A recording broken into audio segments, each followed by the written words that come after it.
everyone seemed to move from smoking to vaping. So you've got this now. Look, I don't know. Tell me about your this vaping thing and dogs. I don't know. Well, I've always thought for a while, right? We know that kids, people can have this sort of inherent inhalation or whatever of smoke. So when people were smoking, we know that, and there's studies out there in human literature that show that families that smoke, their children, their pets, etc., have had lots of exposure to tobacco, to cigarettes, blah blah blah.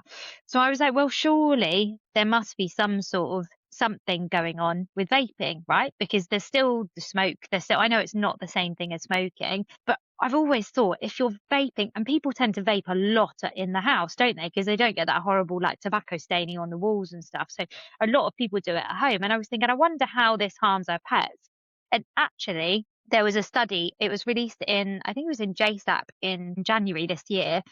And they were looking at e-cigarettes and exposure to dogs in terms of short term. And they found that a lot of dogs that are exposed to e-cigarettes can show side effects. And I mean, this is only short term. So they're saying some dogs, I think obviously it's with high levels of exposure. And it might be if they're like chomping down on one of the little bottles, the refill bottles or something, if they get hold of it, as well as sort of being exposed to it in general. But they're talking about some dogs having emesis because of it, some dogs hypersalivating, tachycardia can be quite common.